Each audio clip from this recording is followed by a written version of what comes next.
it seems like it was just, I don't know, several weeks ago. It was probably, I'll have to look at the date, but it was not long ago that suddenly there was word that there was a whistleblower, and then it just snowballed. Well, the Republicans today tried to convince the American public this is all a political vendetta and an impeachment in search of a crime or in search of a high crime and misdemeanor.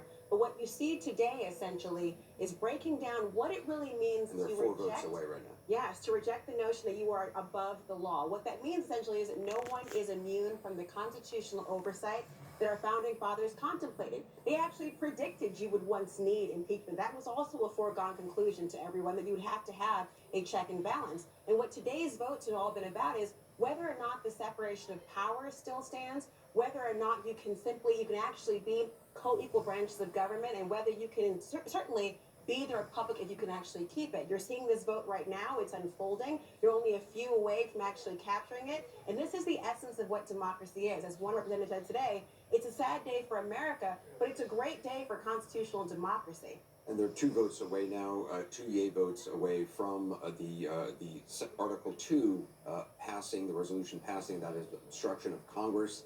They have already voted on Article 1, and that has passed, the abuse of power resolution. This will be the final article of impeachment to be voted on. They're just two votes away.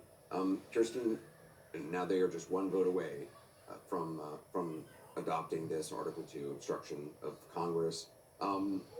And then, of course, the question is, where does it go from here? It moves into the Senate. Mm-hmm. We know what's going to happen in the Senate, at least writ large. We don't know the details or how it may play out. Right, but whatever happens in the Senate, it doesn't take away from what has happened. And there it is. Here. 216 yay votes. 3 Democrats voting nay on that, but 216, that is the threshold they need to meet. And I mean, Donald Trump has joined a very exclusive club that nobody wants to belong to. And presidents who've been impeached, it will now be forever part of his legacy, and he will never be able to escape it. And it is something that the Republicans talked a lot about. Voters matter. They were criticizing the Democrats, basically saying voters matter and you're ignoring the voters. Well, of course, the voters mattered when they impeached Clinton, and they matter today. But the founders did allow for this to happen. They did put this in the Constitution so that in the case where the president had crossed the line, like this president did, that there was a remedy for it, and the remedy was impeachment. And I think we have been watching this and knowing what was going to happen, but people should just take a moment and be aware of how grave this is and how historic it is, and how this really almost never happens in the history of this country. It's also something that President Trump himself, in that letter that he wrote to Nancy Pelosi and was released yesterday, acknowledging, he said he wrote that letter for history, and so for future scholars and others to look back, and this was his very vocal protest against this. But he's well aware, he'd spoken as a citizen about that this is an indelible mark. This is something that can never be taken away. Well, one of the decisions he made was not to defend himself before Congress. He let a 6-page letter defend himself, and I think that over time, he and his supporters will see that as an error. He had an opportunity. He had prime time, if he wanted it, to defend himself, to make the case that this wasn't an impeachable offense. Instead, he stonewalled in a way that Jeffrey explained, in an unprecedented way, and then he sends a rant to be his defense to history. That was a missed opportunity. It's going to hurt him, because right now, his side hasn't been mentioned and explained. Maybe in the Senate we'll see it, but likely not. Until we hear from Nancy Pelosi, Senator Santorum. Yeah, I think this is a tragic day. This is you're right. Donald Trump's going to be judged. His presidency is going to be judged by the fact that he was impeached. But the people who voted to impeach him are going to be judged too. And I don't think this is going to reflect well on them any more than it reflected well on the radical Republicans who tried to get rid of Andrew Johnson. Johnson is somewhat in history not thought well of, but neither were the people that tried to impeach him. And I think that's really the case there. It was a very political case on the part of those going after Johnson. Look, I was involved in the 98-99 impeachment of Bill Clinton. If Bill Clinton had done what he did today, there isn't one Me Too person that wouldn't want him out of office. I mean, there was a different time that he got away with just sex that today he wouldn't get away with. It was a different standard. So the idea that somehow or another, we looking back on that, I think Republicans actually look pretty good as being pretty woke at the time of this going on. But today, I just don't see this anything but how the Republicans have laid it out, and that is that this has been a constant attempt by Democrats to go after this president. And you can say, well, Bush wasn't impeached, they wanted to, and others. But they had votes on impeachment of this president, multiple votes to try to get rid of this president. I think it's going to reflect badly.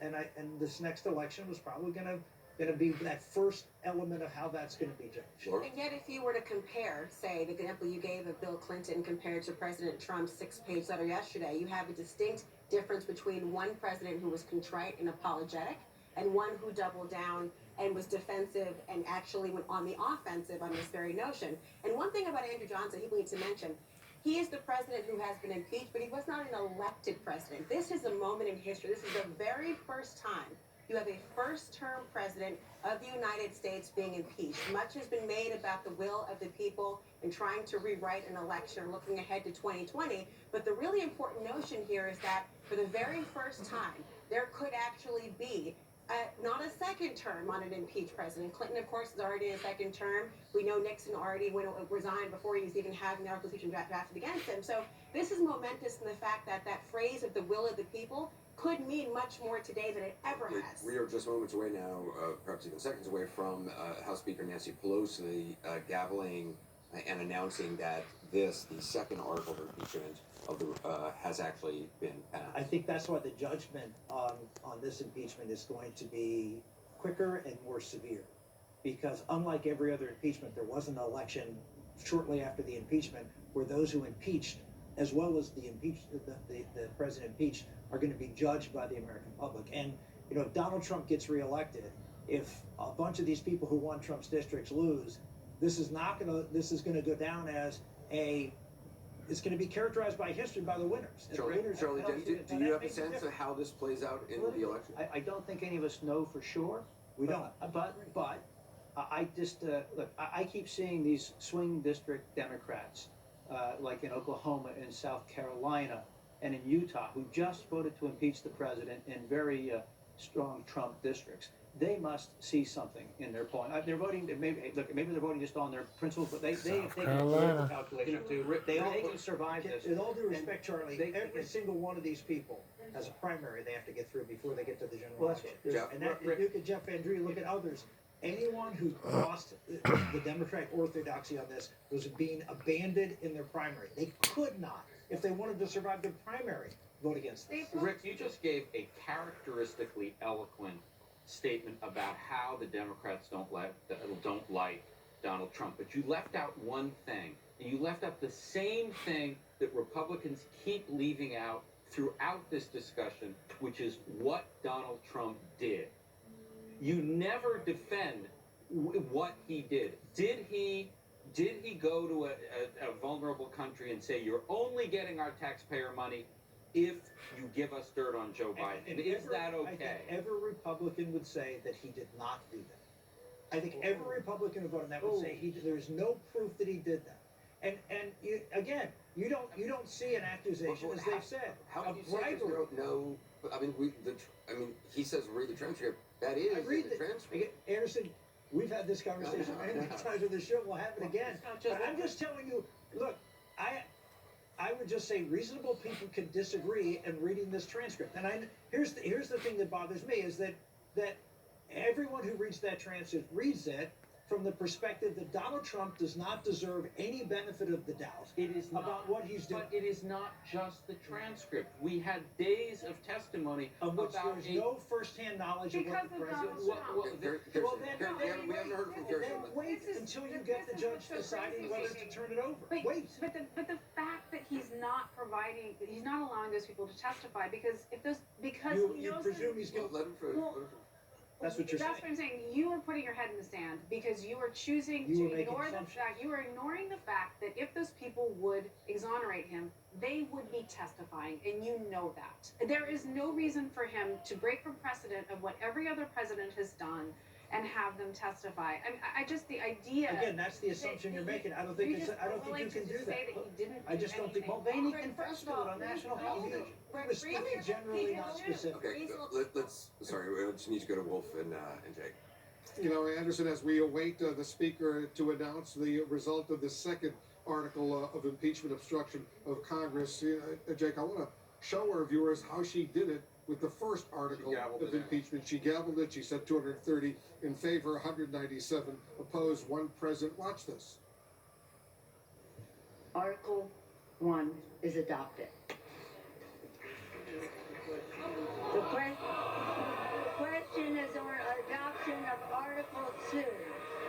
The question is on the adoption of Article 2. You saw that look that she gave the Democrats. She had warned them no cheering.